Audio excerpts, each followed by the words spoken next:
بند کر کے چالو کرو، بند کر کے چالو کرو۔ الحمدللہ رب العالمین، والصلاة والسلام علی اشرف الانبیاء والمرسلین وعلی آلہ واصحابہ اجمعین، اما بعد۔ اعوذ باللہ من الشیطان الرجیم، بسم اللہ الرحمن الرحیم۔ سبحان الذي اسرى بعبده ليلا من المسجد الحرام إلى المسجد الأقصى الذي باركنا حوله لنريه من آياتنا إنه هو السميع البصير، صدق الله العظيم۔ درود شریف پڑھ لیں۔ اللهم صل على سيدنا محمد وعلى آل سيدنا محمد وبارك وسلم۔ اللهم صل على سيدنا محمد وعلى آل سيدنا محمد وبارك وسلم۔ اللهم صل على سيدنا محمد وعلى آل سيدنا محمد وبارك وسلم۔ بزرگان محترم، نوجوان دوستو، اللہ رب العزت نے ہر زمانے میں انبیاء علیہم السلام کو معجزات عطا فرمائے ہیں۔ جتنے انبیاء علیہم السلام دنیا میں تشریف لائے، اللہ رب العزت نے اس زمانے کے اعتبار سے، زمانہ جیسا ہوتا تھا، حالات جیسے ہوتے تھے، تو زمانے کے اعتبار سے اللہ تعالیٰ نبیوں کو معجزات عطا فرماتے تھے۔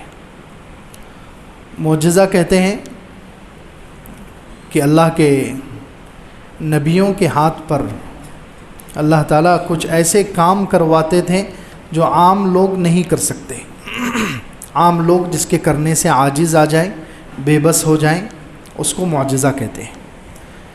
تو انبیاء علیہم السلام کو اللہ رب العزت نے اپنے اپنے زمانے میں معجزات عطا فرمائے،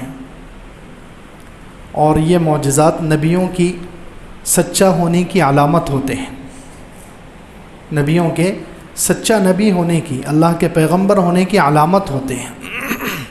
تو جو زمانہ جیسا ہوتا تھا، زمانے کے اعتبار سے، زمانے کے حالات کے اعتبار سے اللہ رب العزت نبیوں کو معجزات دیا کرتے تھے۔ حضرت موسیٰ علیہ السلام کا جو زمانہ ہے، اس میں جادوگری، سحر، یہ عروج پر تھی۔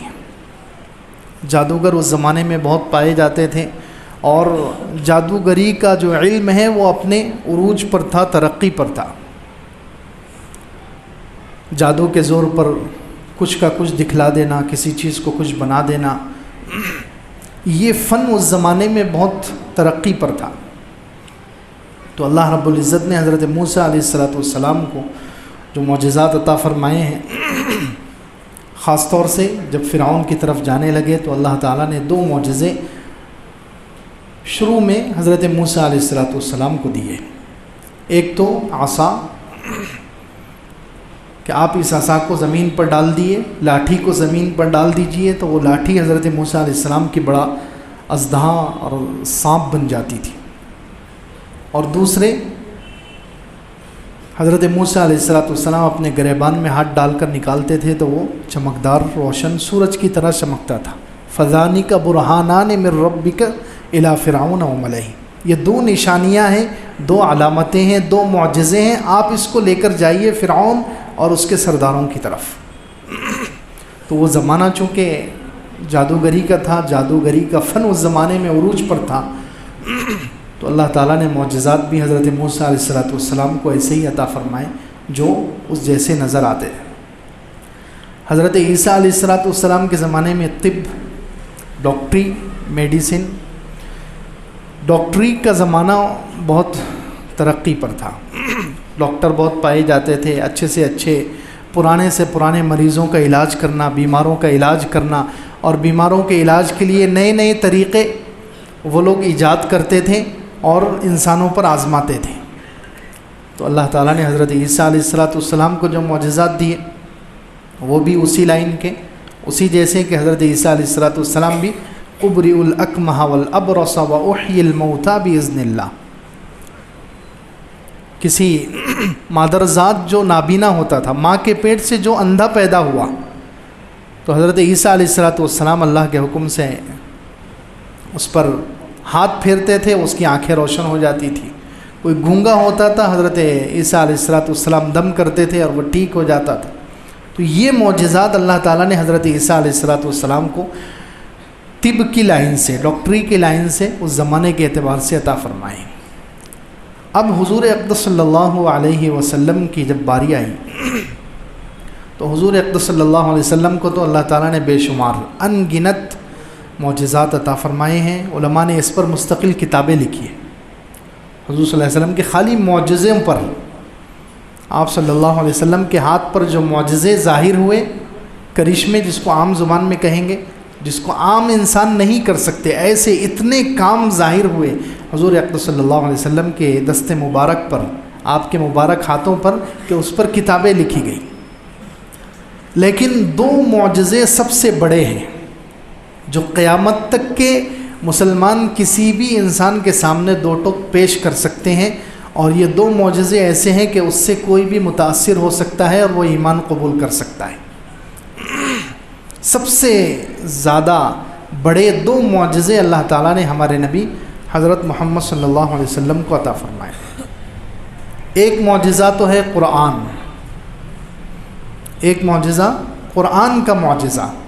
یہ معجزہ علمی معجزہ ہے، اس کے اندر علم بھرا ہوا ہے، علم کے خزانے ہیں، قیامت تک اس کا علم ختم نہیں ہوگا۔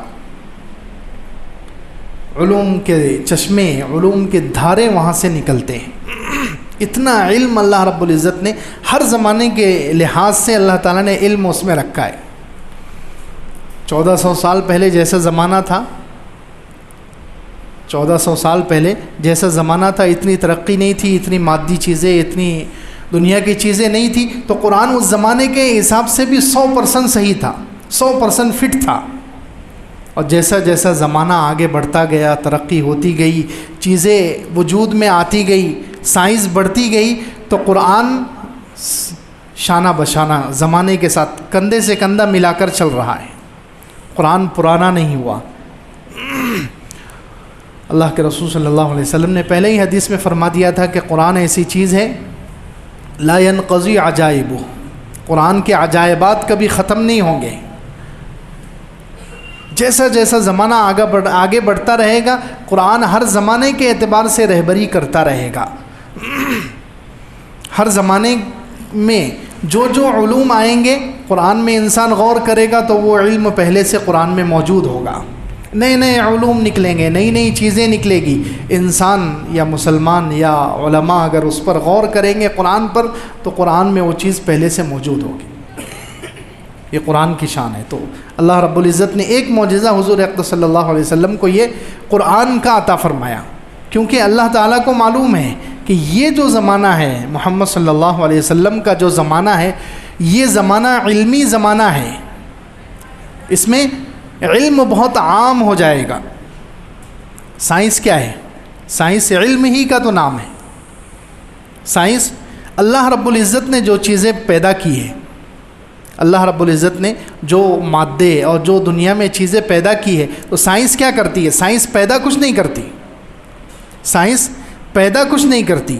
اللہ کی پیدا کی ہوئی چیزوں میں جو تاثیر چھپی ہوئی ہے، اللہ کی پیدا کی ہوئی چیزوں میں جو اثرات چھپے ہوئے ہیں، سائنس اس کو ظاہر کرتی ہے۔ سائنس خود سے کوئی چیز نہیں پیدا کرتی، جو اللہ نے پیدا کر دی ہے۔ اللہ نے جو چیزیں دنیا میں چھوٹی سے لے کر بڑی تک ہر چیز پر یہ لوگ غور کرتے ہیں، ریسرچ کرتے ہیں، تحقیق کرتے ہیں، اور اس کا کیا فائدہ ہے، اس کے اندر اللہ تعالیٰ نے کیا راز چھپا کر رکھا ہے، اس کا اثر وہ لوگوں کے سامنے ظاہر کرتے ہیں۔ تو اللہ تعالیٰ کو معلوم تھا کہ یہ دور علم کا دور رہے گا۔ یہ محمد صلی اللہ علیہ وسلم کی پیدائش سے لے کر قیامت تک کا جو دور ہے، یہ علم کا دور ہے، یہ جہالت کا نہیں، یہ علم کا دور ہے۔ اس لیے اللہ تعالیٰ نے معجزہ عطا فرمایا قرآن علمی شکل میں۔ اور دوسرا جو معجزہ عطا فرمایا حضور اقدس صلی اللہ علیہ وسلم کو، وہ معراج۔ یہ معراج، دو بڑے معجزے، ایک قرآن، دوسرا معراج۔ معراج کو آج کی زبان میں اگر سمجھیں یا اردو زبان میں تو ہم یوں کہہ سکتے ہیں کہ معراج کا جو معجزہ ہے وہ تسخیر کائنات کا معجزہ ہے۔ کائنات اللہ رب العزت نے حضور اقدس صلی اللہ علیہ وسلم کے تابع کر دی، ہر چیز کو رونتے ہوئے حضور صلی اللہ علیہ وسلم سب سے اوپر چلے گئے عرش تک، کوئی چیز ہر چیز گویا حضور صلی اللہ علیہ وسلم کے لیے مسخر ہو گئی، زمین مسخر ہو گئی، ہوائیں مسخر ہو گئی، اور یہ فضا مسخر ہو گئی، سورج اور چاند اور ستارے اور سیارے اور آسمان اور جنت اور جہنم سب ہو گئے، حضور اقدس صلی اللہ علیہ وسلم سب کے اوپر سے گزر گئے۔ یہ ہے معراج، تسخیر کائنات، کیونکہ اللہ رب العزت کو معلوم تھا کہ یہ جو امت ہے آگے چل کر یہ سائنس میں کیا کریں گے، یہ تسخیر کر رہے ہیں، ہر چیز کو تابع بنا رہے ہیں۔ پانی جو ہے، حالانکہ پانی نرم چیز ہے، اس کے اوپر بڑے بڑے جہاز، پانی کے جہاز چلا دیے، تو یہ سائنس کے ذریعے سے۔ اسی طریقے سے ہوا بالکل اتنی لطیف اور باریک چیز ہے کہ وہ نظر بھی نہیں آتی، ہوا اتنی لطیف اور باریک چیز ہے کہ وہ نظر نہیں آتی، لیکن اس کے اوپر نے ہوائی جہاز دوڑا دیا۔ تو یہ تابع کر رہے ہیں، پانی کو تابع کر رہے ہیں، زمینوں کو تابع کر رہے ہیں، سمندروں کو تابع کر رہے ہیں۔ تو یہ تابع کرنے کا اور مسخر کرنے کا زمان اللہ عزت نے جو معجزہ عطا فرمایا حضور اقدس صلی اللہ علیہ وسلم کو، وہ معراج کی شکل میں عطا فرمایا کہ ہر چیز حضور اقدس صلی اللہ علیہ وسلم کے تابع کر دی۔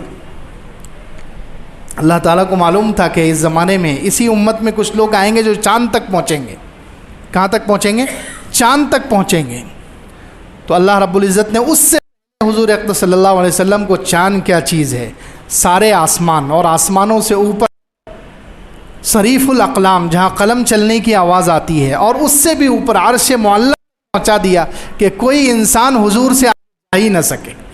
کوئی یہ نہ کہے کہ میں چاند پر گیا تو میں تمہارے نبی سے آگے ہو گیا، نہیں، نعوذ باللہ، تم کہیں تک بھی چلے جاؤ، ہم نے ہمارے نبی کو وہاں پہنچا دیا، آپ کوئی پہنچ ہی نہیں سکتا۔ یہ دوسرا معجزہ۔ تو اس زمانے کے اعتبار سے اللہ تعالیٰ نے یہ دو معجزے عطا فرمائے، ایک تو قرآن کا معجزہ اور دوسرے معراج تسخیر کائنات، ہر چیز تابع کر دی گئی، ہر چیز حضور اقدس صلی اللہ علیہ وسلم کے لیے بچھا گئی۔ اللہ رب العزت نے اسی کو قرآن میں دو جگہ بیان کیا۔ معراج کا جو آدھا واقعہ ہے وہ اللہ تعالیٰ نے 15ویں پارے میں بیان کیا، اور آدھا واقعہ 27ویں پارے میں۔ معراج کے دو حصے ہیں، ایک کو اسراء کہتے ہیں، ایک کو معراج کہتے ہیں۔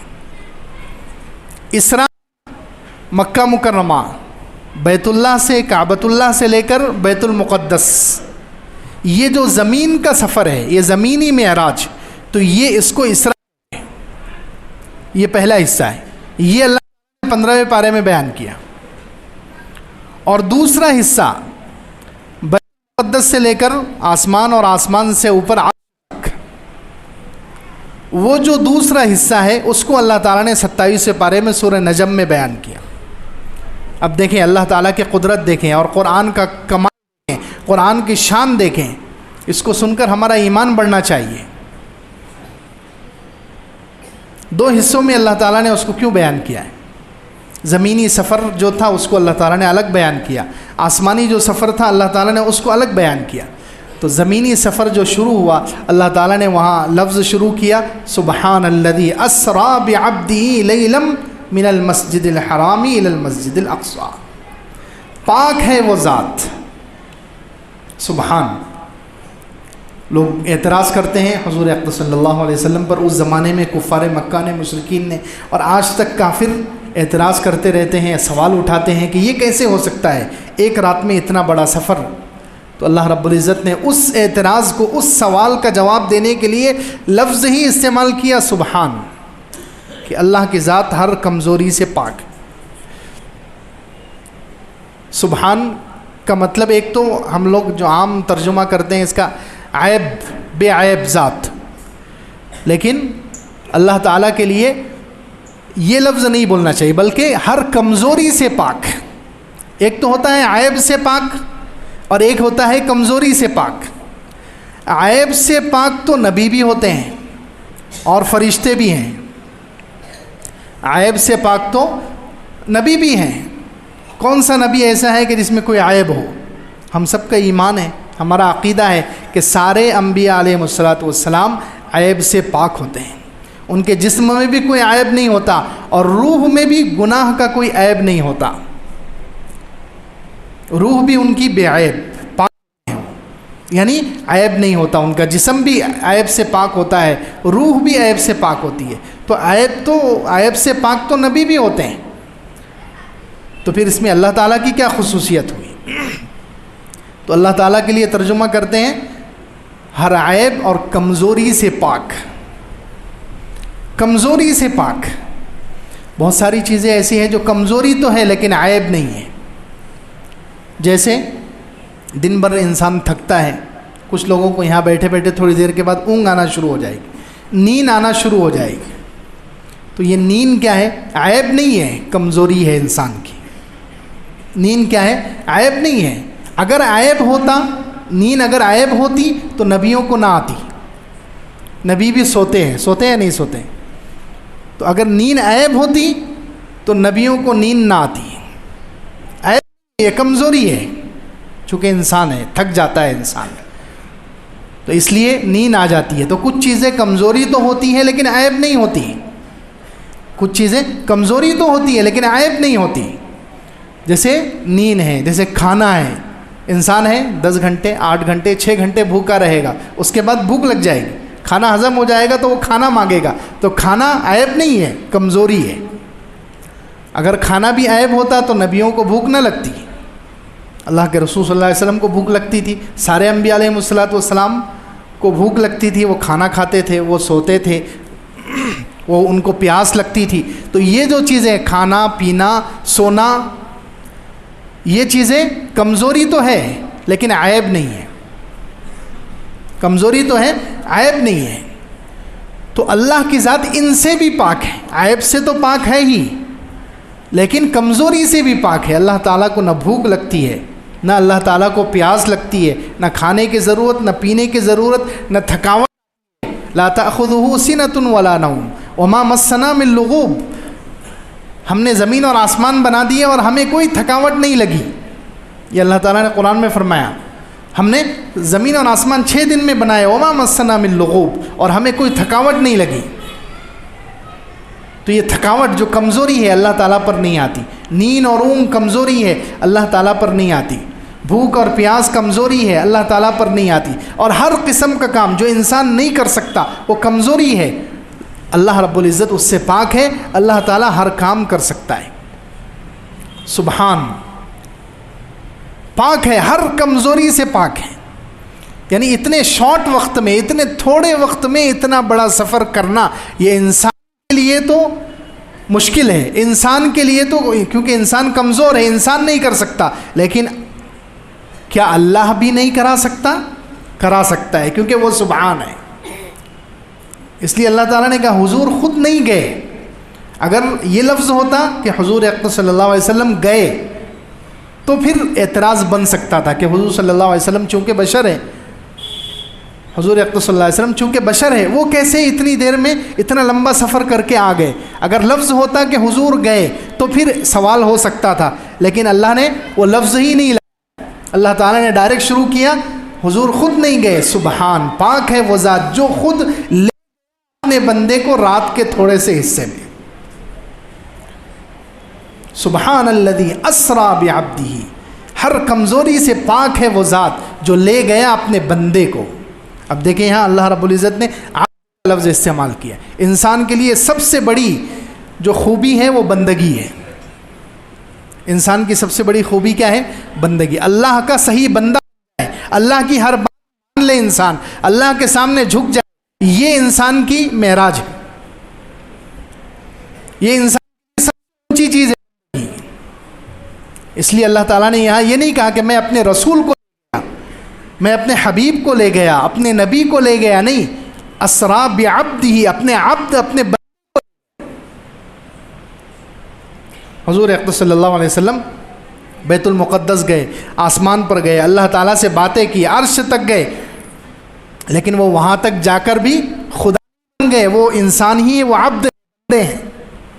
کیونکہ کچھ لوگ جو ہیں ہو سکتے ہیں اس معجزے کو دیکھ کر حضور اقدس صلی اللہ علیہ وسلم کا مقام اتنا بڑھا دیں گے کہ انہیں اللہ تک پہنچا دیں گے. یہ نہ ہو، اس لیے اللہ تعالیٰ نے یہاں عبد کا لفظ استعمال کیا کہ حضور اقدس صلی اللہ علیہ وسلم اتنا لمبا سفر کرنے کے باوجود بھی خدا نہیں بنے، وہ اللہ نہیں بنے، وہ عبد ہی ہے. اور عبد میں، بندگی میں ہی انسان کا کمال ہے. اللہ تعالیٰ کو یہ چیز پسند ہے. اس لیے نماز میں دیکھو، نماز میں قیام بھی ہے، نماز میں رکوع بھی ہے، نماز میں سجدہ بھی ہے.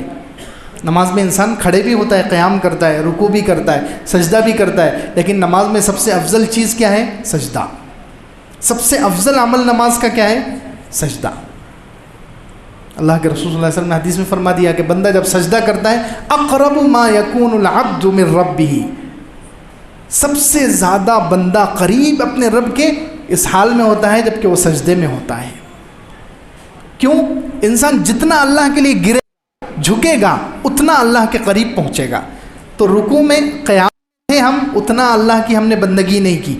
رکوع میں گئے تو کامل بندگی، کامل ہم اللہ کے سامنے نہیں جھکے. لیکن جب سجدے میں گئے ہم نے پورا اپنے آپ کو اللہ کے سامنے ڈال دیا. اسی لیے نماز میں ہر رکعت میں دیکھو قیام ایک ہی ہے، رکوع ایک ہی ہے، لیکن سجدے کتنے ہیں؟ 2. سجدے کتنے ہیں؟ 2. قیام ایک ہی ہے، رکوع ایک ہی ہے، لیکن ہر رکعت میں سجدے 2 ہیں. کیونکہ یہ اللہ تعالیٰ کو زیادہ پسند ہے، سب سے زیادہ پسند ہے.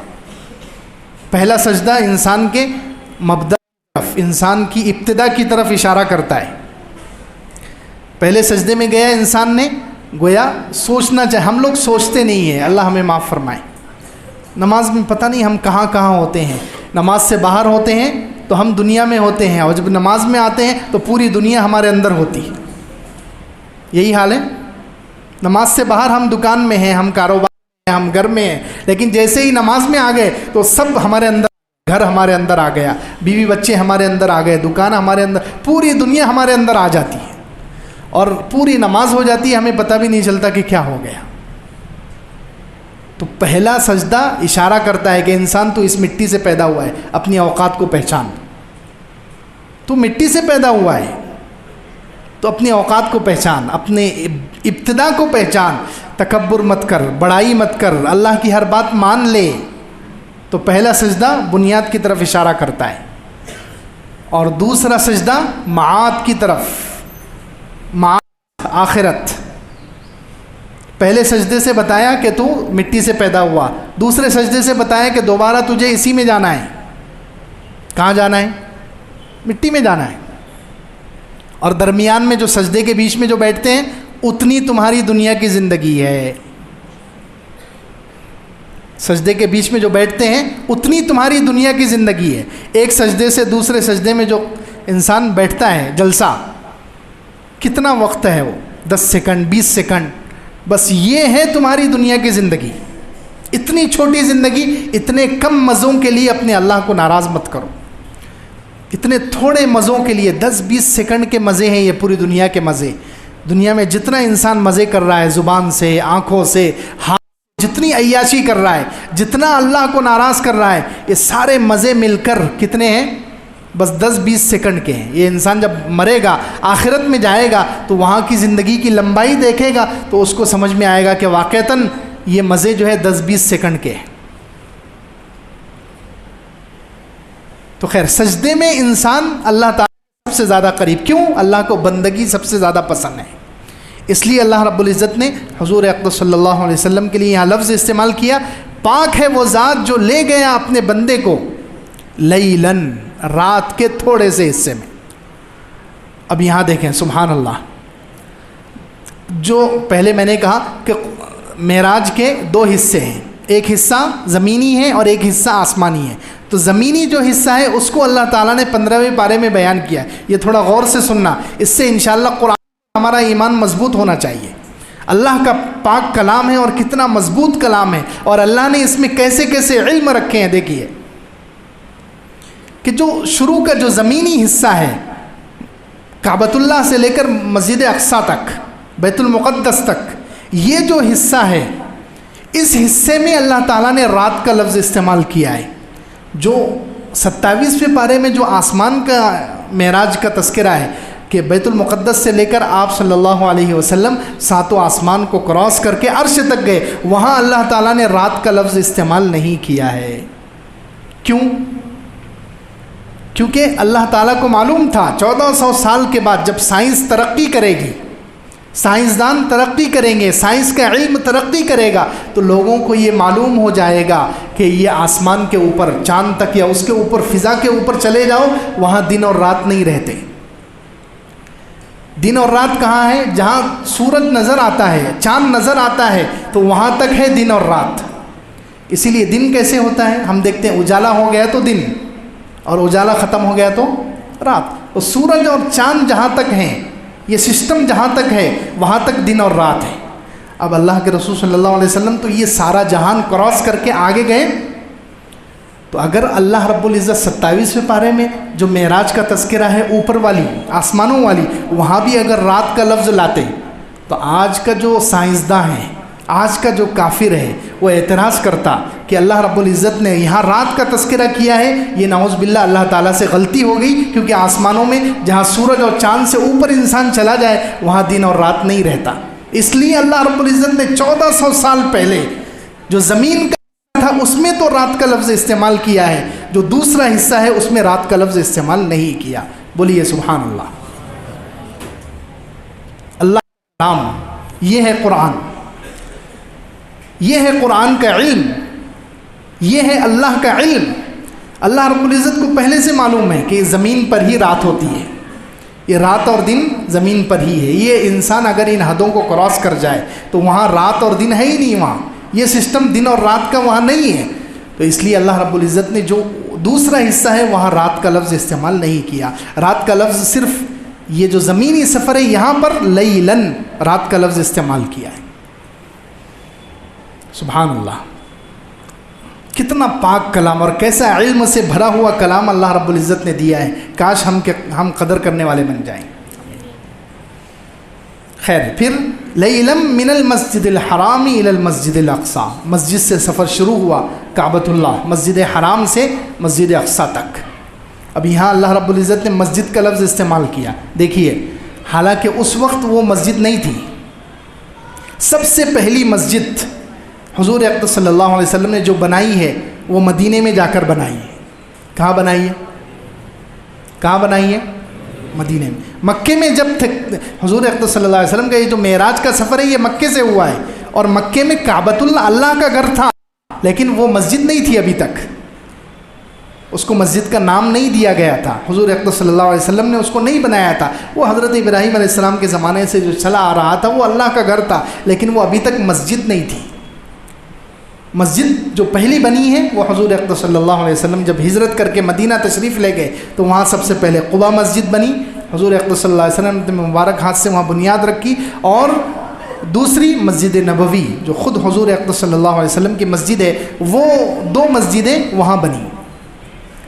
تو یہاں اللہ رب العزت نے پہلے سے مسجد کا لفظ استعمال کر لیا۔ پھر مسجد حرام سے مسجد اقصی، وہ مسجد اقصی بھی اس وقت مسجد نہیں تھی، دونوں جگہ مسجد نہیں تھی۔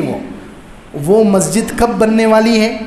اس وقت وہ بس 4 دیواری تھی، وہ مسجد بنی ہے حضرت عمر کے زمانے میں، یعنی یہ معراج کے واقعے کے بھی تقریباً 30 سال کے بعد یا 20 سال کے بعد، اتنے سالوں کے بعد حضرت عمر رضی اللہ عنہ کے ہاتھ پر وہ بیت المقدس فتح ہوگا، اور حضرت عمر رضی اللہ عنہ اپنے ہاتھ سے وہاں مسجد تعمیر کریں گے، جب اس کو مسجد کا نام دیا جائے گا۔ لیکن اللہ رب العزت نے پہلے سے مسجد کا نام دے کر کیا بتایا؟ مسجد حرام کو بھی اور مسجد اقصی، ہمارا اصل جو رخ ہے بات کا وہ مسجد اقصی کی طرف ہے، کہ مسجد اقصی کو پہلے سے مسجد کا نام دیا، حالانکہ وہ حضور اقدس صلی اللہ علیہ وسلم نے بھی اپنے ہاتھ سے نہیں بنائی ہے، وہ حضرت عمر کے ہاتھ پر مسجد بننے والی ہے۔ تو حضرت عمر آگے چل کر جو کام کرنے والے ہیں اللہ رب العزت کے نزدیک وہ اتنا مقبول ہے، اللہ کو اتنا پسند ہے کہ پہلے سے اللہ تعالیٰ نے اس کو مسجد کا نام دے دیا اور قرآن میں تذکرہ کر دیا۔ اب بتائیے، جو شیعہ خبیث ملعون لوگ حضرت عمر کو کافر کہتے ہیں، وہ نعوذ باللہ کہتے ہیں کہ حضور صلی اللہ علیہ وسلم کے انتقال کے بعد حضرت ابو بکر، حضرت عمر سب کافر ہو گئے تھے. تو بتائیے ان کافروں کی بنائی ہوئی مسجد کا تذکرہ اللہ نے پھر قرآن میں کیوں کیا؟ یعنی وہ مسجد کا تذکرہ کر کے اللہ تعالیٰ نے حضرت عمر کے ایمان کی گواہی خود قرآن میں دے دی. وہ مسجد بنانے والے کون ہیں؟ حضرت عمر. حضرت عمر رضی اللہ عنہ نے اس مسجد اقصیٰ کی تعمیر کی ہے اور مسجد اقصیٰ کو بنایا ہے فتح کرنے کے بعد. تو اس مسجد کا تذکرہ اللہ تعالیٰ 10 سال پہلے اپنے پاک کلام میں کر کے حضرت عمر رضی اللہ عنہ کے ایماندار کی گواہی دے رہے ہیں. حضرت عمر کے ایماندار ہونے کی گواہی دے رہے ہیں. خیر، تو مسجد حرام سے سفر شروع ہوا، یہ پہلا سفر، اور مسجد اقصیٰ تک، اور وہاں انبیاء علیہ السلام کی امامت ہوئی. اب مسجد اقصیٰ کتنی مقدس جگہ.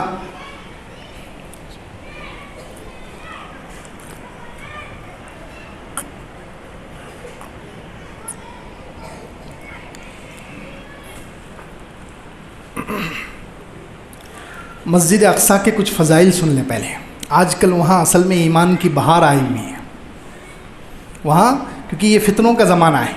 یہ فتنوں کا زمانہ ہے. اللہ کے رسول صلی اللہ علیہ وسلم نے پہلے ہی ارشاد فرمایا تھا کہ جب فتنے واقع ہوں گے تو ایمان کا مرکز ملک شام ہوگا. دیکھیے حدیث سنیے، عجیب عجیب حدیثیں ہیں مسجد اقصیٰ کے بارے میں. آج کل ہمیں کچھ پتہ نہیں ہے، ہم تو بس اپنی 2 روٹی اور 2 بوٹی میں مشغول ہیں. اللہ معاف فرمائے. کھانے پینے میں مشغول ہیں، ہم بس کھانے کمانے میں مشغول ہیں. ہمیں وہاں کی خبروں سے کوئی لینا دینا نہیں ہے، وہاں کیا ہو رہا ہے اس سے ہمیں کوئی لینا دینا نہیں ہے. حالانکہ آج کے اس زمانے میں، یہ بات بہت غور سے سنیے، آج کے اس زمانے میں ایمان کا چارجر وہ پورا ملک شام اور بیت المقدس ہے. وہاں سے جس کا تعلق رہے گا اس کے دل میں ایمان رہے گا. وہاں سے جس کو جتنا تعلق ہوگا، جو وہاں جا سکتا ہے جائے، پیسے لگا سکتا ہے پیسے لگائے، دل کی دعائیں کو دے سکتا ہے دے، دل سے ادھر ہے، خود اس کا ایمان چارج کریں گے. ایمان چارجر ہے وہ آج کے زمانے میں. اور یہ اللہ کے رسول صلی اللہ علیہ وسلم نے ارشاد فرمایا. حدیث سنیے کیا فرمایا. انا فی منامی اتانی ملائکہ، میں ایک مرتبہ سو رہا تھا. اللہ کے رسول صلی اللہ علیہ وسلم ارشاد فرما رہے ہیں. یہ مسند احمد میں روایت ہے، بیہقی میں روایت ہے، اور صحیح روایت ہے، صحیح سند کے ساتھ ہے. اللہ کے رسول صلی اللہ علیہ وسلم نے ارشاد فرمایا، میں سو رہا، فرشتے آئے اور میں نے دیکھا میرے تکیے کے نیچے سے ایک ستون نکلا. میرے تکیے کے نیچے سے ستون نکلا تو میں پریشان ہو گیا. ستون پلر، یہ پوری عمارت کے لیے سب سے اہم چیز ہوتے ہیں، ہوتے نہیں ہوتے؟ عمارت کے لیے سب سے اہم چیز ستون ہوتے ہیں. تو اللہ کے رسول صلی اللہ علیہ وسلم ارشاد فرماتے ہیں میرے سر کے نیچے سے ستون نکلا اور وہ جا رہا ہے تو میں پریشان. اب یہ تشریح کر رہا ہوں میں. تو اللہ کے رسول صلی اللہ علیہ وسلم پریشان ہو گئے کہ ابھی تو دین شروع ہوا، ابھی تو قرآن شروع ہوا، تو اور یہ اس کی اہم چیز ستون نکل کر کدھر جا رہی ہے؟ ابھی تو اسلام شروع ہوا ہے، دین شروع ہوا ہے، اور یہ اس کے اہم چیز، اس کی اہم چیز ستون نکل کر جا رہی ہے. تو اللہ کے رسول صلی اللہ علیہ وسلم فرماتے ہیں میں نے نظر کو اس پر لگائے رکھا، فَأَتْبَعُهُ، میں نے اپنی نگاہ اس پر لگائے رکھی. فَعَمِدَ بِهِ إِلَى الشَّامِ أَلَا وَإِنَّ الْإِيمَانَ حِينَ تَقَعُ الْفِتَنُ بِالشَّامِ أَوْ كَمَا قَالَ عَلَيْهِ الصَّلَاةُ وَالسَّلَامُ. میں نے نظر کو لگائے رکھا تو وہ ستون نکل کے شام میں جا کر کھڑا ہو گیا. یاد رکھو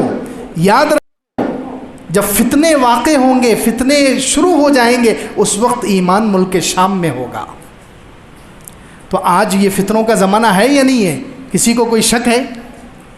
فتنوں کا زمانہ ہے. اللہ کے رسول صلی اللہ علیہ وسلم ارشاد فرماتے ہیں جب فتنے واقع ہوں گے، فتنے آنا شروع ہو جائیں گے تو ایمان کہاں ہوگا؟ ملک شام. ملک شام، جو ملک شام آج جس کا نام ملک شام ہے اس کو بھی ملک شام کہتے ہیں.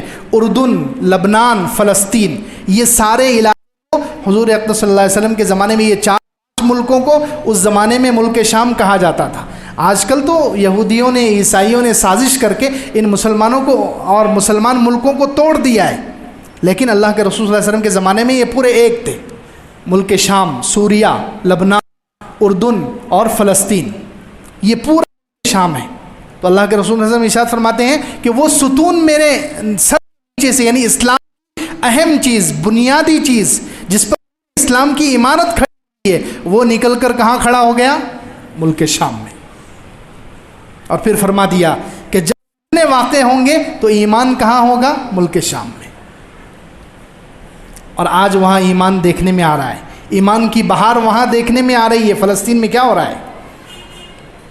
ایمان کی بہار وہاں نظر آ رہی ہے کہ شہید ہو رہے ہیں، بچے شہید ہو رہے ہیں، بوڑھے شہید ہو رہے ہیں، بیوی کا شوہر شہید ہو رہا ہے، شوہر کی بیوی شہید ہو رہی ہے، اور وہ اس پر حسبنا اللہ و نعم الوکیل الحمدللہ کا نعرہ لگاتے ہیں۔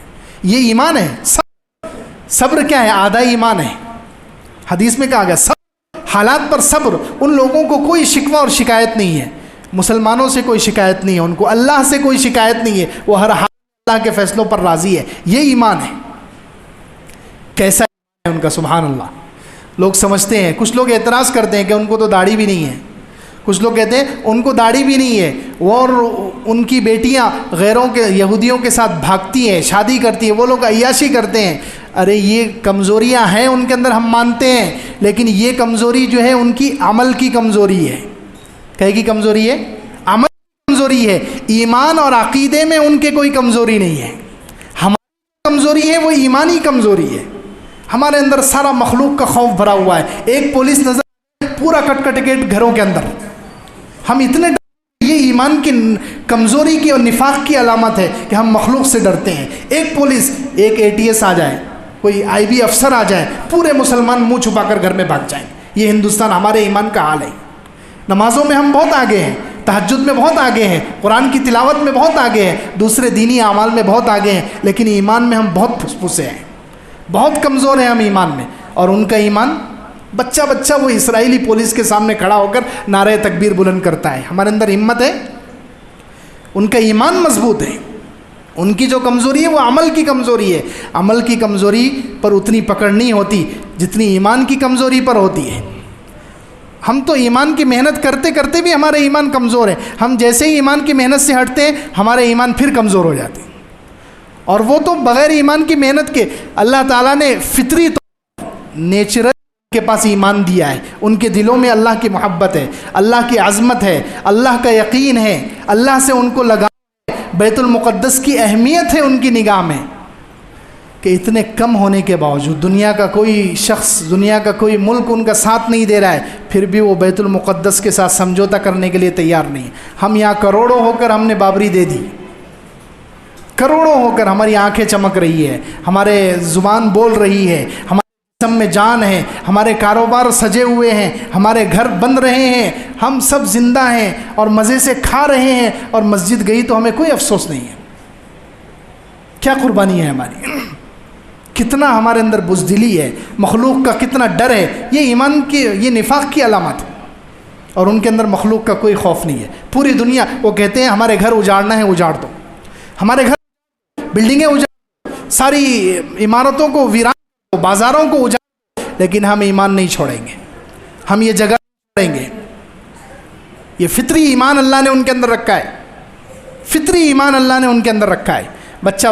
وہ بچہ ابھی 2-3 دن پہلے چل رہا ہے واٹس ایپ پہ، 13 سال کا بچہ، اپنے پوری فیملی کا وہ بن گیا، اس کے والدین شہید ہو گئے، وہ 13 بچوں کو سنبھال رہا ہے، سبحان اللہ، اور کوئی اس کے زبان شکوہ اور شکایت نہیں ہے۔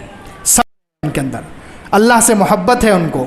13 سال کا بچہ اپنے چھوٹے معصوم بھائی کو، 6 مہینے کا اس کا چھوٹا بھائی ہوگا، اس کو جھولا، اندازہ لگائی کیا ایمان ہے ان کا۔ پورے 6-7 بہن بھائیوں کا وہ ذمہ دار ہے، اور اس کو کوئی افسوس نہیں ہے، اور چہرے میں شکوہ اور شکایت نہیں ہے، کوئی بات نہیں ہے، وہ مزے میں ہے، اس کو کوئی خوف نہیں کسی کا۔ کتنے ویڈیو دیکھے ہم نے، کتنے ویڈیو دیکھے، کیا ایمان ہے ان کا، سبحان اللہ۔ اور شوہر سے کہتی ہے کہ ہم ہر جگہ ساتھ رہتے تھے، ہر قدم پر ہم ساتھ تھے، لیکن تم شہادت میں بازی لے گئے، تم فکر مت کرو، میں تمہارے پیچھے آ رہی ہوں۔ اللہ اکبر۔ عورت کا ایمان ہے کہ وہ اپنے شوہر سے کہتی ہے کہ ہم ہر جگہ ساتھ میں تھے، میں سوچتی تھی کہ شہید بھی ایک ساتھ ہو جائیں گے، جنت میں ایک ساتھ جائیں گے، لیکن آپ چلے گئے، آپ فکر مت کیجیے، میں آپ کے پیچھے آ رہی ہوں۔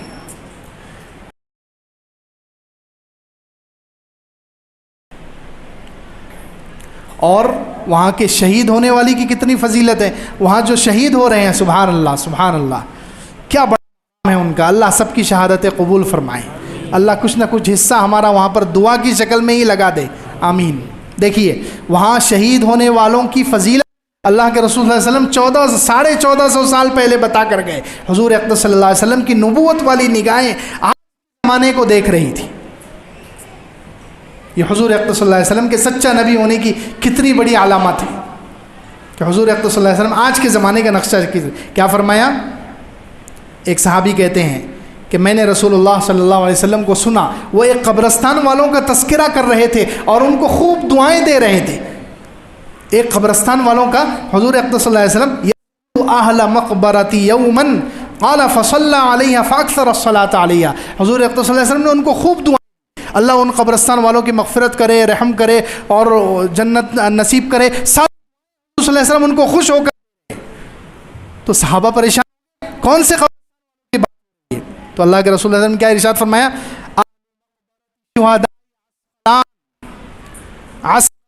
کے شہید ہونے والے مقبرے کی میں بات کر رہا ہوں. اور عسقلان یہ غزہ علاقے کو کہا جاتا ہے. آج جو غزہ لڑ رہے ہیں، شہید ہو رہے ہیں، اللہ کے رسول صلی اللہ علیہ وسلم 1450 سال پہلے ان کے لیے ہیں کہ وہ کون سے مقبرے، کون سے قبر. یہ صحابہ نے پوچھا تو اللہ کے رسول صلی اللہ علیہ وسلم فرمایا عسقلان کے مقبرے میں جو لوگ شہید ہوں گے میں ان کے لیے دعا کر رہا ہوں. وہاں شہید ہونے والوں کی بھی اتنی بڑی فضیلت ہے کہ حضور اقدس صلی اللہ علیہ وسلم ان کے لیے دعا کر رہے ہیں. اس سے بڑی کیا بات ہوگی.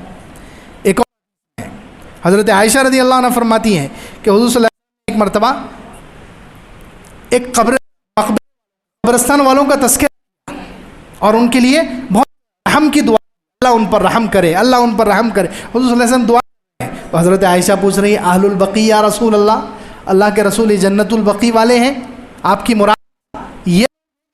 تو حضور صلی اللہ علیہ وسلم نے کچھ نہیں فرمایا، بس دعا رہے اللہ اس مقبرے والوں پر، قبرستان والوں پر رحم کرے. تو حضرت عائشہ رضی اللہ عنہ نے پھر پوچھا اہل البقیع یا رسول اللہ، اللہ کے رسول صلی اللہ علیہ وسلم آپ جنت البقیع والوں کے لیے دعا کر رہے ہیں.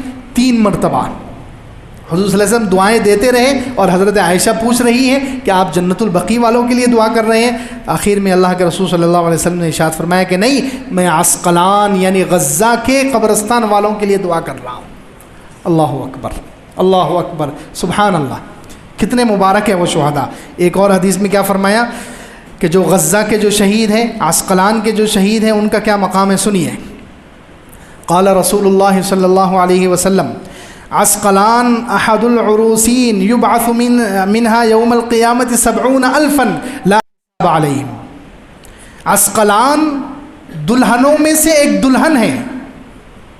عسقلان یعنی غزہ، غزہ دلہنوں میں سے ایک دلہن ہے. قیامت کے دن اللہ تعالیٰ وہاں سے 70,000 لوگوں کو بغیر حساب کے جنت میں داخل کرے گا.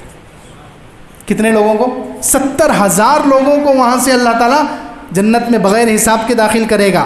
اور وَيُبْعَثُ مِنْهَا 50,000 شُهَدَاء وُفُودًا إِلَى اللَّهِ عَزَّ وَجَلَّ. اور اس میں سے 50,000 لوگ وہ بنا کر اللہ کے پاس لائے جائیں گے. اور بعض روایتوں میں ہے کہ ان کو جو غزہ کے عسقلان کے جو شہداء ہیں اللہ تعالیٰ ان کو ایسے لے کر آئیں گے جیسے دلہن کو دلہے کے پاس سجا لے جایا جاتا ہے. دلہن کو جیسے دلہے کے پاس سجا کر لے جایا جاتا ہے. ان شہداء کو یہ خاص شہید ہے، یہ اللہ کے گھر کی حفاظت شہید ہو رہے ہیں، اس لیے ان کا عام شہیدوں سے بہت بڑا مقام ہے. اس لیے ان لوگوں کو سجا اللہ رب العزت جنت کی طرف لے کر جائیں گے. یہ ہے وہ ملک شام اور یہ ہے فلسطین اور یہ ہے غزہ کہ جہاں پر ایمان ہوگا قیامت کے قریب جب فتنے واقع ہوں گے. وہاں شہید ہونے والے کی بھی فضیلت ہے، وہاں رہنے والوں کی بھی فضیلت ہے.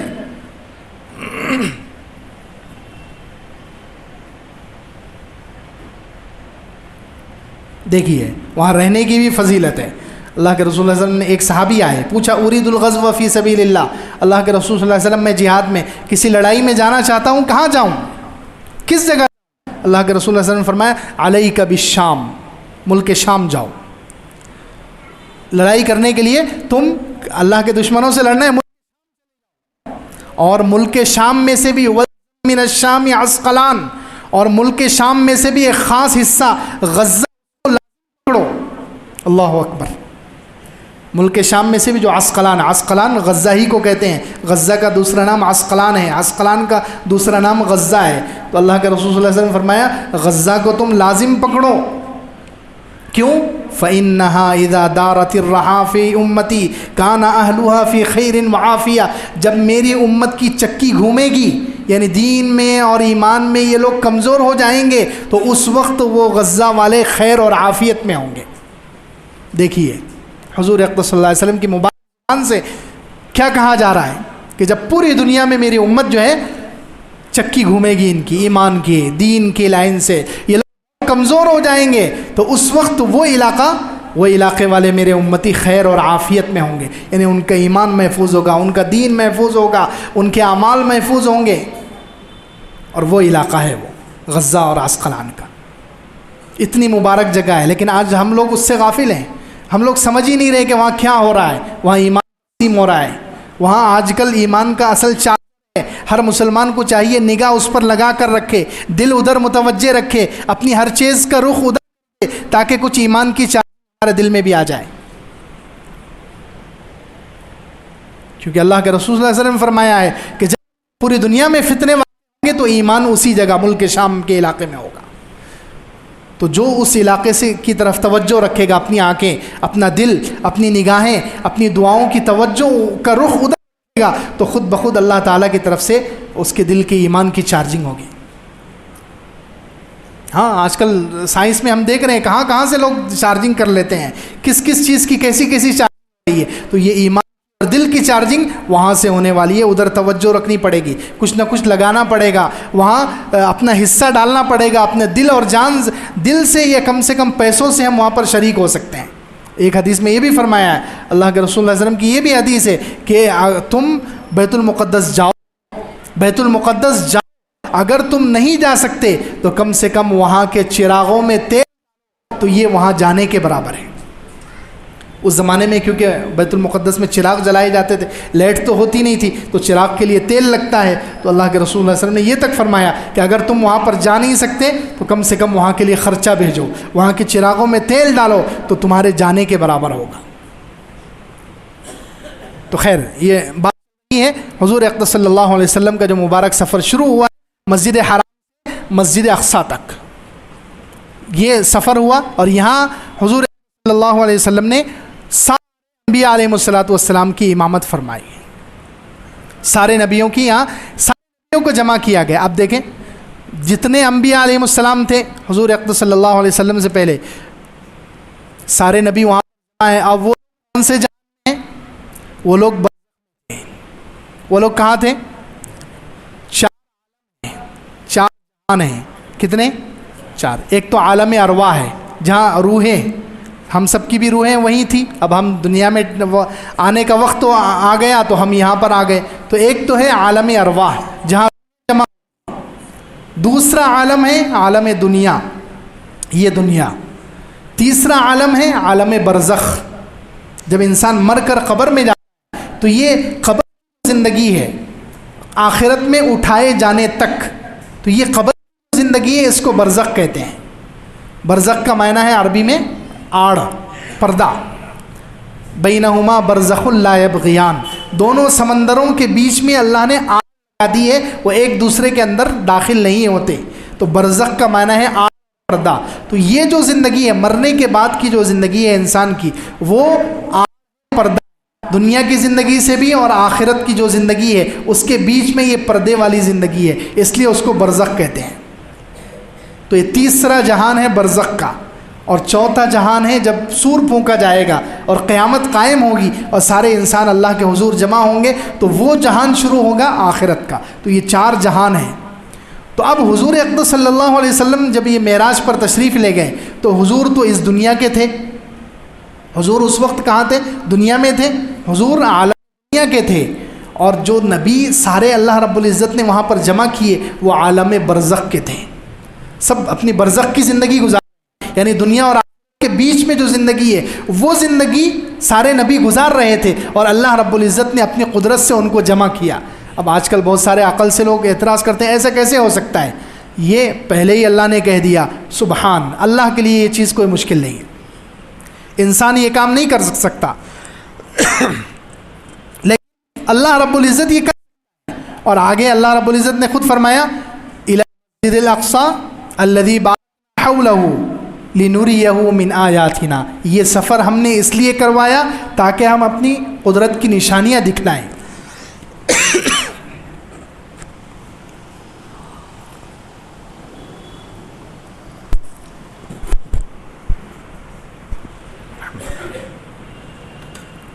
تاکہ ہم اپنی قدرت کی نشانیاں، تو یہ بھی قدرت کی نشانی تھی کہ کچھ سارے انبیاء جو برزخ میں تھے اللہ نے ان کو وہاں جمع کیا، اور حضور اقدس صلی اللہ علیہ وسلم عالم دنیا کے، تو یہ دنیا والوں کو اور برزخ والوں کو، دو جہان والوں کو اللہ نے ایک جگہ جمع کیا، یہ اللہ کی قدرت کی نشانی ہے یا نہیں ہے؟ اللہ تعالیٰ تو فرما رہے ہیں یہ سفر ہی ہم نے اس لیے کرایا تاکہ ہم لنریہ من آیاتنا، تاکہ ہم اپنے نبی کو اپنی قدرت کی نشانیاں بتلائیں۔ تو ایک نشانی یہ بھی ہے کہ برزخ والے، دنیا والے، دو جہان والے جو مل نہیں سکتے اللہ نے ان کو ملا دیا، اللہ نے ان کو جمع کر دیا۔ اب یہاں سے اور قدرت کی نشانیاں ظاہر ہوئی۔ حضور اقدس صلی اللہ علیہ وسلم مسجد اقصیٰ سے اوپر پر پہلا آسمان، دوسرا آسمان، وہاں انبیاء علیہ السلام سے ملاقات ہوئی، یہ ہم کئی مرتبہ سن چکے ہیں۔ ساتوں آسمانوں پر ایک جگہ حضرت آدم علیہ السلام سے، حضرت عیسیٰ علیہ السلام سے، حضرت یحییٰ علیہ السلام سے، حضرت یوسف علیہ السلام سے، حضرت ہارون علیہ السلام سے، حضرت موسیٰ علیہ السلام سے، اور حضرت ابراہیم علیہ السلام سے، یہ سارے 7 نبیوں سے 7 آسمانوں پر اللہ نے ملاقات کروائی۔ پھر وہاں سے حضور اقدس صلی اللہ علیہ وسلم آگے گئے، اللہ رب العزت سے بات ہوئی، فَأَوْحَىٰ إِلَىٰ مَا أَوْحَىٰ، اللہ نے اپنے بندے کی طرف وحی کی جو، یعنی سب آنے کی نہیں ہوتی۔ جب دو ہم دیکھتے ہیں دو محبت کرنے والے جب اکیلے میں ملتے ہیں تو ان کی بہت ہوتی ہے، ان کی بہت و نیاز کی باتیں ہوتی ہے۔ اگر آپ پوچھیں باہر آنے کے بعد کیا بات ہوئی، تو جو کوئی اہم بات دوسروں سے متعلق ہوگی وہ تو باتیں نہیں بتاتے۔ تو ایسے ہی اللہ اپنے اللہ کے محبوب صلی اللہ علیہ وسلم کی بہت ساری باتیں ہوئی، فَأَوْحَىٰ عَبْدِهِ مَا أَوْحَىٰ، اس میں سے جو کام وہ ہمیں بتا دی گئی۔ کام کی بات نہیں تھی، ایک تو نماز کا تحفہ دیا گیا، نماز کا تحفہ دیا گیا، سورہ بقرہ کا آخری حصہ دیا گیا، اور دیا گیا کہ آپ کی امت میں سے جو شرک نہیں کرے گا اللہ تعالیٰ اس کی مغفرت کر لیں گے۔ یہ 3 انعامات، یہ حضور اقدس صلی اللہ علیہ وسلم کو یہ 3 تحفے اللہ تعالیٰ نے عطا فرمائے، اس میں سے سب سے اہم چیز نماز ہے۔ نماز دی گئی، سب سے اہم چیز جو حضور اقدس صلی اللہ علیہ وسلم نے یہاں آ کر امت کو اس کی تعلیم دی ہے۔ اس لیے اس معراج کے اس تحفے کی کم سے کم ہمیں بہت زیادہ قدر کرنی چاہیے، اس کا اہتمام کرنا چاہیے۔ آج کی اس مجلس میں بیٹھ کر ارادہ کریں انشاءاللہ نماز کبھی ہم نہیں چھوڑیں گے۔ نمازیں ہر حال میں پڑھنا ہے۔ یاد رکھیں دین کے جتنے بھی اعمال ہیں، نماز کی اہمیت کتنی ہے، دوسرے اعمال میں اللہ رب العزت کی طرف سے رخصت دی گئی ہے، سہولت دی گئی ہے۔ جیسے زکوٰۃ ہر مسلمان پر فرض نہیں ہے، ہر مسلمان پر ہے نہیں، صرف مالداروں پر ہے، غریبوں پر زکوٰۃ فرض نہیں ہے۔ اسی طریقے سے روزہ ہے، روزہ بھی کچھ لوگوں کو معاف ہے، کچھ لوگوں کو چھوڑ دیا گیا۔ جیسے عورت اگر ناپاک ہو جائے، جو کچھ دن ہوتے ہیں اس میں عورتوں کو روزہ نہیں رکھنا ہے، مسافر ہے سفر میں اس کو روزہ نہیں رکھنا ہے، رخصت دی گئی، چھوٹ دی گئی۔ جو بہت زیادہ شیخ فانی ہے، بڑھاپے کے قریب پہنچ گیا، کمزور ہے اور دوبارہ اس کی طاقت نہیں آ سکتی جسم میں، ایسے شخص کو بھی روزہ معاف ہے۔ تو روزے میں بھی اللہ تعالیٰ نے کمپرمائز کیا، رخصت دی ہے۔ حج میں بھی رخصت ہے، حج پہلے تو ہر مسلمان پر فرض نہیں ہے، صرف مالداروں پر ہے، عقل مند ہے، مالدار ہے، بالغ ہیں، ایسے لوگوں پر۔ پھر اس میں بھی شرط ہے، اگر جان کا خطرہ ہو، راستہ پر امن نہ ہو، راستے میں خطرہ ہو جان کا، تو پھر حج فرض نہیں ہے، چاہے پیسہ ہو انسان کے پاس۔ تو کتنی رخصت ہے، لیکن نماز میں اللہ تعالیٰ کی طرف سے کوئی رخصت نہیں ہے۔ نماز ہر مسلمان پر، ہر مسلمان جو عقل مند ہے، بالغ ہے، ہر مسلمان پر ہر وقت ہر جگہ فرض ہے۔ ہاں اس میں سہولت دی گئی ہے۔ کیسی سہولت کہ اگر آپ کھڑے ہو کر نہیں پڑھ سکتے تو بیٹھ کر پڑھ لو، بیٹھ کر نہیں پڑھ سکتے تو لیٹ کر پڑھ لو۔ یہ سہولت تو دی اتنی، لیکن ماضی سے نہیں ہے۔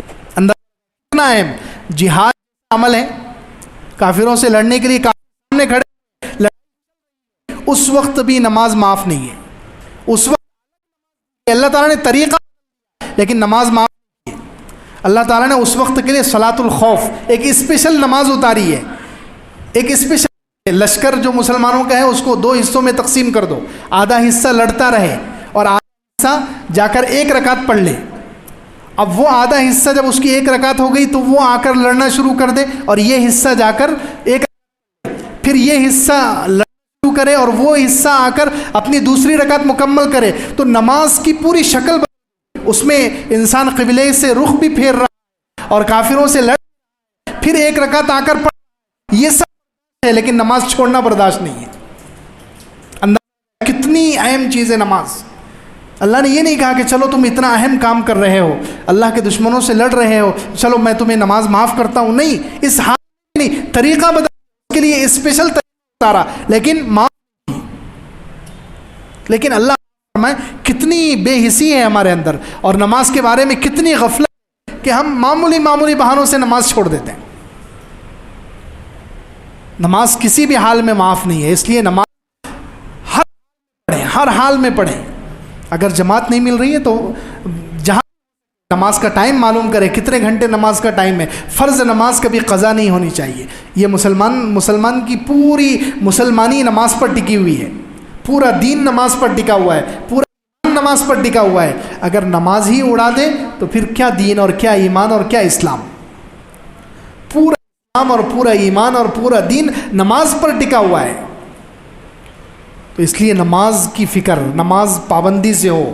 نماز میں کبھی بھی نماز میں غفلت کسی بھی حال کیسا بھی موقع آ جائے.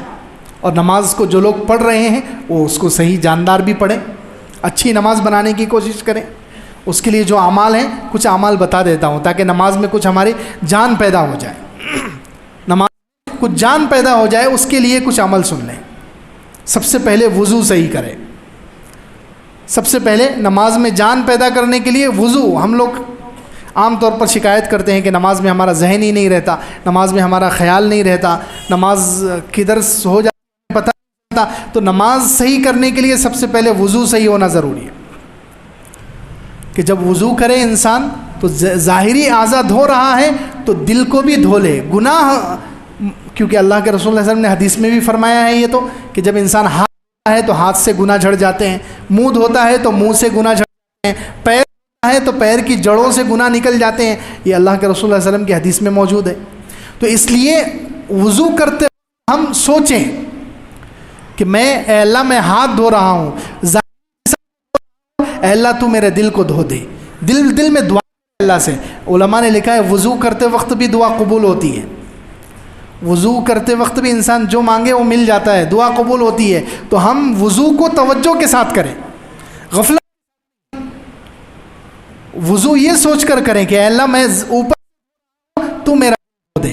اے اللہ میں نے چہرے پر چہرہ میرا دھل گیا، اے اللہ میرے چہرے کے بہت سارے گناہ ہیں، میرے زبان بہت سارے گناہ ہیں، میری آنکھوں سے بہت سارے گناہ ہوئے ہیں، اے اللہ تو یہ سب دھو دے. تو نیت کریں گے اور توجہ کے ساتھ وضو کریں گے تو خود آپ کو محسوس ہوگا کہ نماز جاندار بن رہی ہے. ہم لوگ اوپر دھوتے ہیں لیکن دل نہیں دھوتے، گناہ توبہ اس وجہ سے نماز جیسی کی ویسی رہتی ہے. امام غزالی رحمۃ اللہ علیہ لکھتے ہیں اس کی مثال کہ ہم لوگ ظاہر کو دھوتے ہیں، دل کو نہیں دھوتے. وضو کرتے ہم دعا کرتے، توجہ سے وضو نہیں کرتے تو ہمارا حال ایسا ہو جاتا ہے کہ ایک بادشاہ تھا. ایک بادشاہ نے ایک مرتبہ ایک فقیر سے جو جھوپڑے میں رہتا تھا بیچارہ، اس سے کہا کہ کل میں تیرے پاس آنے والا ہوں، تجھ سے بات کرنے کے لیے آیا ہوں. تو فقیر بہت خوش ہو گیا. فقیر نے باہر جو راستہ تھا بادشاہ کے آنے کا اس راستے کو خوب سجایا، اس میں جو جھاڑ جھنکار تھے، کانٹے تھے اور جو تکلیف دینے والی چیز سب صاف کی اور وہاں پر کچھ اچھی چیز بچھائی بادشاہ کا استقبال کرنے کے لیے. اب دوسرے دن بادشاہ اس سے ملاقات کے لیے آیا تو بادشاہ تو خوش ہو گیا دیکھ کر کہ اس نے راستے کو اچھا سجایا ہے، اچھا تیار کیا ہے، اچھا صاف کیا ہے. اس نے اپنی بساط، اس کی جتنی طاقت تھی اپنی طاقت کے مطابق اس نے اچھا صاف کیا ہے. اب بادشاہ نے نزدیک آ کر اس سے کہا کہ چلو میں اکیلے میں تم سے تمہاری جو کٹیا ہے، تمہارا جو کمرہ ہے اس کے اندر تھوڑی دیر تم سے کچھ راز و نیاز کی بات کرنا چاہتا ہوں. اب اس نے جیسے ہی دروازہ کھولا اپنی کٹیا کا، اپنے کمرے کا، اور اس میں لے کر گیا جھوپڑے کے اندر، تو وہ جھوپڑے کے اندر اتنی بدبو تھی کہ بادشاہ نے ناک پر ہاتھ رکھا اور باہر آ گیا۔ بادشاہ نے کہا کہ تم نے یہ کیا کیا؟ باہر اتنا صاف کیا ہے، اتنی اچھی چیزیں بچھائی ہے، اور باہر اتنا خوش منظر، اچھا منظر ہے، اور اندر سے تم نے صاف ہی نہیں کیا۔ تو اس نے کہا کہ بادشاہ سلامت، میں باہر کی تیاریوں میں اتنا مصروف ہوا کہ اندر کی صفائی کا مجھے وقت ہی نہیں ملا۔ امام غزالی رحمۃ اللہ علیہ کہتے ہیں ہم لوگوں کی نماز کا یہی حال ہے۔ ہم لوگ جو ہیں جب نماز کے لیے آتے ہیں وضو کرتے ہیں، ہاتھ اچھے سے دھوئیں گے اور چہرہ دھوئیں گے اور پیر دھوئیں گے، لیکن دل ہمارا صاف ہی نہیں کرتے، جس دل میں اللہ کی محبت آنی ہے۔ اللہ تعالیٰ جب دل کو دیکھتے ہیں ہمارے دل میں تکبر بھرا ہوا ہے، ہمارے دل میں فلاں مسلمان کی دشمنی، بغض بھرا ہوا ہے، کینہ بھرا ہوا ہے، اس میں حسد اور جلن بھری ہوئی ہے، اس میں یہ سارا کباڑ خانہ ہے، تو اللہ تعالیٰ کیا کہیں گے کہ تم نے ظاہر تو بہت اچھا صاف کیا، ظاہر تو بہت اچھا کیا، لیکن دل تمہارا وہی گندا ہے۔ تو اس لیے وضو اچھا کرے، وضو نیت کے ساتھ، توجہ کے ساتھ کرے، سب سے پہلا کام۔ دوسرا کام یہ ہے کہ جب گھر سے آئیں، مسجد کاروبار مسجد میں آئیں یا گھر سے مسجد میں آئیں، تو وہ راستہ سنت کے مطابق طے کرتے ہوئے آئیں۔ وہ راستہ اس لیے گھروں سے یا کاروبار میں جہاں ہو انسان کو وہاں وضو کا انتظام کرنا چاہیے، وہیں سے وضو کر کے آنا چاہیے۔ یہ جو وضو خانے مسجدوں میں بنائے جاتے ہیں یہ عام طور پر مسافروں کے لیے ہے۔ کس کے لیے ہے؟ یہ مسافروں کے لیے بنائے جاتے ہیں، باہر کے ہیں، جن کا بیچاروں کا گھر نزدیک نہیں ہے، وہ لوگ گھر سے وضو کر کے نہیں آ سکتے، تو یہ وضو خانے جو مسجدوں میں سہولت کے لیے بنائے جاتے ہیں مسافروں کے لیے، یہ مقیم اور یہاں رہنے والوں کے لیے نہیں ہوتے۔ یہ رہنے والوں کے لیے تو پہلے زمانے میں اللہ کے رسول اللہ علیہ وسلم کی جو مسجد ہے، اور بعد میں کئی سالوں تک مسجدوں میں کہاں وضو خانے ہوتے تھے، کہاں طہارت خانے ہوتے تھے، سب لوگ گھر سے وضو کر کے آتے تھے۔ کیوں؟ کیونکہ فضیلت اللہ کے رسول اللہ علیہ وسلم نے جو فضیلت بیان کی ہے وہ گھر سے وضو کر کے آنے والوں کے لیے فضیلت بیان کی، کہ جو گھر سے وضو کر کے مسجد کی طرف آتا ہے تو ہر قدم پر نیکی ملتی ہے، اللہ تعالیٰ اسے محبت کی نظر سے دیکھتے ہیں۔ یہ ساری فضیلتیں ان کے لیے جو گھر سے وضو کر کے آتے ہیں، تو اس لیے گھر سے وضو کر کے آئیں اور یہ سنت کے مطابق کریں۔ کیا سوچ کہ میں اللہ نے مجھے بلایا، میں اللہ کے در پر جا رہا ہوں، اللہ اذان ہوتی ہے نا ہر انسان کے لیے، ہر ایک کو اللہ کی طرف سے پیغام دیا جا رہا ہے، ہر ایک کو خاص شادی میں جو کارڈ، ہر ایک اللہ کی طرف سے 5 وقت ہر مسلمان کو کارڈ دیا جا رہا ہے، اسپیشل بلایا جا رہا ہے۔ تو یہ سوچ کر آئیں کہ مجھے اللہ نے بلایا ہے، اللہ کے بلانے پر میں جا رہا ہوں، اللہ کے بلانے پر میں جا رہا ہوں، اس لیے نگاہوں کو جھکا کر آئے، سنت کے سوچ کر آئے کہ میں اللہ کے لیے جا رہا ہوں، اللہ کی محبت میں جا رہا ہوں، اس اللہ نے مجھے بلایا، خالق نے میرے مالک نے مجھے بلایا ہے، تو سنت کے مطابق یہ سوچتے ہوئے آئے۔ ہم لوگ اللہ معاف کرے ادھر ادھر دیکھتے ہیں، موبائلوں پہ بات کرتے ہیں، گپ شپ کرتے ہوئے آتے ہیں، غیبتیں کرتے ہوئے آتے ہیں، زبان کو بلا وجہ بڑبڑ کرتے ہوئے آتے ہیں، تو نماز میں کیسے ہمارا ذہن حاضر رہے گا؟ یہ راستہ دکان سے لے کر مسجد کا یا گھر سے لے کر مسجد کا یہ سنت کے مطابق طے ہو، توجہ ہو کہ میں کہاں جا رہا ہوں، اللہ کے گھر پر، اللہ کے بلانے پر جا رہا ہوں، اللہ نے مجھے انوائٹ کیا ہے اسپیشل۔ یہ سوچ کر انسان جائے گا تو بتاؤ اچھی نماز پڑھے گا کہ نہیں پڑھے گا؟ تو دوسری چیز یہ ہے نماز کو جاندار پیدا کرنے کے لیے کہ یہ راستہ صحیح طے کرے، یہ راستہ جو ہے سنت کے مطابق طے کرے۔ اور تیسرا کام کیا کریں؟ اوقات پابندی کے ساتھ نماز ادا کریں۔ آج کل ہم لوگ جو ہے خود ہی شریعت کے اتنے ماہر بن چکے ہیں کہ جس کی حد نہیں ہے، خود ہی بڑے مفتی ہیں ہم لوگ، جہاں چاہتے ہیں کسی بھی چھوٹے سے کام کے لیے ہم نماز کو آگے پیچھے کر دیتے ہیں۔ جماعت گئی کوئی مسئلہ نہیں، جماعت چھوٹ جائے کوئی مسئلہ نہیں، نماز کا وقت گزر جائے کوئی مسئلہ نہیں، میرے کاروبار آئے میں، میرے کاروبار میں پھنس گیا تھا۔ اللہ رب العزت قرآن میں کہتا ہے ان الصلاۃ کانت علی المؤمنین کتابا موقوتا، 5ویں پارے میں ہے کہ نماز مومنوں پر فرض ہے، مقررہ وقت، اللہ نے یہ مقررہ وقت کے ساتھ دی ہے۔ تو ہم لوگ کون ہوتے ہیں وقت کو بدلنے والے کرنے والے؟ ہم لوگ اہتمام ہی نہیں کرتے، کبھی رکعتیں جا رہی ہے، کبھی 2 جا رہی ہے، کبھی 4 جا رہی ہے، کبھی جماعت ہو رہی ہے، کبھی بے جماعت ہو رہی ہے، اور کبھی پوری نماز ہی قضا ہو رہی ہے، نعوذ باللہ۔ تو نماز کا اہتمام کرنا ہے جیسے اللہ نے بتایا، جیسے شریعت چاہتی ہے. اور اللہ تعالیٰ کیسے چاہتے ہیں؟ جماعت سے نماز. جماعت سے نماز شروع کیوں کی گئی؟ جماعت سے نماز شروع ہی اس لیے کی گئی کہ ہر مسلمان جماعت سے نماز پڑھے. ہاں گنجائش دی گئی ان لوگوں کے لیے جو مجبور ہیں، کبھی کبھار سفر میں تھے یا کوئی اہم کام میں تھے، اور کبھی کبھار اگر رکعت چلی گئی تو اللہ تعالیٰ کی طرف سے رخصت ہے کہ چلو تمہاری 1 چلی گئی، 2 چلی گئی، 3 رکعت چلی گئی، تم کو صرف قاعدہ بھی مل گیا تو میری طرف سے پوری جماعت کا ثواب ملے گا. یہ میں تمہیں گنجائش دے رہا ہوں. لیکن ہم نے اس گنجائش کو ہی اصل بنا دیا. اصل جماعت سے نماز تو رہ گئی. اب عام طور پر ہوتا کیا ہے، ہم سب دیکھتے ہیں 2-3 صفیں ہوتی ہیں جو پہلی رکعت سے شریک ہیں، باقی پیچھے کی 5-7 صفیں ایسی ہیں جن کی رکعت چھوٹ گئی، یعنی وہ شریعت کے خلاف نماز پڑھ رہے ہیں.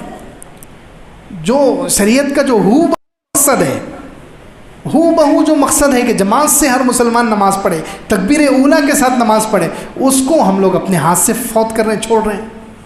بغیر عذر کے معمولی بہانوں سے یا بغیر عذر کے ہی ہماری اکثر رکعتیں چھوٹ جاتی ہے. کوئی عذر نہیں ہوتا، الا ماشاءاللہ کچھ لوگ ہوں گے جن کے پاس کوئی عذر ہوتا ہے.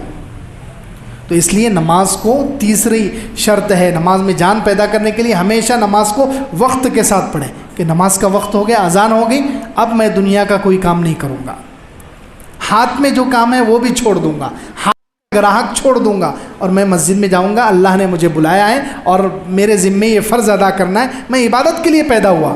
کس لیے پیدا ہوا؟ عبادت کے لیے پیدا ہوا. میرا سب سے اہم مقصد اور کام عبادت ہے. اس عبادت میں خلل ہونا چاہیے. مقصد میں خلل کوئی بھی برداشت نہیں کرتا. ہم دیکھتے ہیں یہاں سے لوگ باہر کمانے کے لیے جاتے ہیں تو مقصد پیسہ ہے، کمانا ہے، اتنی چیزیں ہیں، کھانا پینا ضرورت، سب ضرورت ہے. تو وہاں پر لوگ اپنی قربان کر دیتے ہیں، لیکن مقصد قربان کرتے ہیں نہیں. وہ پیسے کمانے میں کوئی کمپرمائز نہیں کریں گے. پیسے کمائیں گے، اس کے لیے کبھی بھوکا رہنا پڑے، کھانے کی خواہش ضرورت آگے پیچھے ہو جائے، کوئی اور ضرورت پیچھے ہو جائے، تو ضرورتوں کو قربان کیا جاتا ہے، چھوڑا جاتا ہے، مقصد کو نہیں چھوڑا. ہم نے اپنے مقصد کو ہی دبا دیا. دین ہمارا مقصد ہے، عبادت ہمارا مقصد ہے، اللہ کی رضا ہمارا مقصد ہے، ہم اس پر ہی نہیں آئے. اس کو ہم آگے پیچھے کریں گے، اپنی ضرورتوں کو ہم آگے پیچھے کرنے کے لیے تیار نہیں.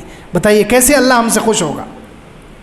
اس لیے نماز کو وقت کے ساتھ پڑھنا، جو وقت کی پابندی کے ساتھ. ہاں کبھی کبھی کوئی عذر ہے، بیمار ہے، کوئی مجبوری ہے، کوئی بڑا ارجنٹ کام آ گیا، کوئی بڑی مشکل مصیبت آ گئی، اس وقت انسان کی جماعت چھوٹ گئی یا آگے پیچھے ہو گیا، تو اللہ معاف کرنے والا ہے. لیکن جو روز ہی یہ کام کرنے لگے، اللہ تعالیٰ کیسے معاف کرے گا؟ جس نے اس کو ہی بنا لیا کہ وقت کو ٹال ہے. تو اس لیے نماز کو جاندار بنانا ہے تو تیسرا کام یہ ہے. اور چوتھا کام یہ ہے کہ نماز میں جب کھڑے ہو تو اعضاء میں سکون ہو. نماز میں جب کھڑے ہو اعضاء میں سکون. ایک مرتبہ ہاتھ باندھ کر نیت باندھ کر کھڑے ہو گئے، اب ہلنا نہیں ہے. ہاں ہلے کے لیے. اب رکوع میں چلے گئے تو اب کوئی حرکت نہیں ہے، اب ہلنے کے لیے.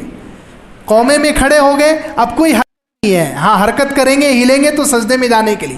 بعض حرکتیں ہیں، کبھی ہم داڑھی پر ہاتھ پھیر رہے ہیں، کبھی ہم ٹوپی صحیح کر رہے ہیں، یہ نماز کے خشوع کے خلاف ہے. یہ نماز کے تقاضے کہ ہم اللہ کے سامنے کھڑے ہوئے ہیں. تو یہ نماز میں جب کھڑے ہوں تو پرسکون کھڑے ہوں، اعضاء میں ہمارے سکون ہو، کوئی حرکت نہ ہو. وہ حرکت جو نماز کے اندر ہے بس، اس کے علاوہ کوئی حرکت نہ ہو، چاہے کتنا بھی تقاضا ہو. تو یہ چوتھا کام ہے. اور پانچواں کام ہے کہ نماز میں جب کھڑے ہوں تو اپنے خیال کو آہستہ آہستہ جمانے کی کوشش کریں. اللہ کے رسول صلی اللہ علیہ وسلم نے آسان طریقہ بتا دیا. اللہ کے رسول صلی اللہ علیہ وسلم نے یہ نہیں کہا کہ تم یہ سوچو کہ میں اللہ تعالیٰ کی شکل دیکھ رہا ہوں. نہیں، اللہ کو ہم نے دیکھا نہیں ہے، دنیا میں کوئی نہیں دیکھ سکتا اللہ کو. جنت میں انشاءاللہ اللہ کا دیدار ہوگا. لیکن اللہ کے رسول صلی اللہ علیہ وسلم نے 2 چیزیں بتائی. یا تو یہ سوچو کہ میں اللہ کو دیکھ رہا ہوں. اب چونکہ ہم نے اللہ کو دیکھا ہی نہیں ہے دنیا میں، اللہ تعالیٰ کیسے ہیں کسی کو نہیں معلوم ہے، تو اس پر انسان زیادہ دیر توجہ نہیں جما سکتا. تو حضور صلی اللہ علیہ وسلم نے خود دوسرا راستہ دے دیا. یا یہ خیال کر لو کہ اللہ مجھے دیکھ رہا ہے. کتنی آسانی حضور نے پیدا کر دی. اتنا تو ہر شخص سوچ سکتا ہے کہ اللہ مجھے دیکھ رہا ہے، اس میں کیا پریشانی؟ جب قیام میں ہو، رکوع میں ہو، سجدے میں ہو، کم سے کم ایک مرتبہ دل میں یہ خیال ہے کہ اللہ مجھے دیکھ رہا ہے، اللہ مجھے دیکھ رہا ہے، اللہ مجھے دیکھ رہا ہے. تو اس میں آہستہ آہستہ نماز جاندار بنے گی. جب یہ 5 چیزیں نماز میں ہوں گی، نماز جاندار کریں گے، نماز جتنی جاندار ہوگی باقی کی زندگی کے کام پورے شاندار ہو جائیں گے۔ نماز جاندار ہوگی پورے کام شاندار ہوں گے۔ نماز اگر بے جان ہے تو سارے کام بے جان ہیں اور سب چیزوں میں مردہ بنا جائے، ہر کام بگڑ جائے گا، ہر کام خراب ہو جائے گا۔ اس لیے نمازوں کا اہتمام بھی کریں اور نمازوں کو خوشو خضو کے ساتھ صحیح توجہ کے ساتھ پڑھنے کی کوشش کریں۔ یہ معراج کے خاص پیغام، معراج میں ایک چیز یہ ملی ہے نماز، دوسری چیز سورہ بقرہ کا آخری حصہ ملا ہے، اور سورہ بقرہ کے آخری حصے میں اللہ تعالیٰ نے خود ہمیں دعا کا طریقہ سکھایا ہے، ہر مسلمان کو یاد ہونا چاہیے۔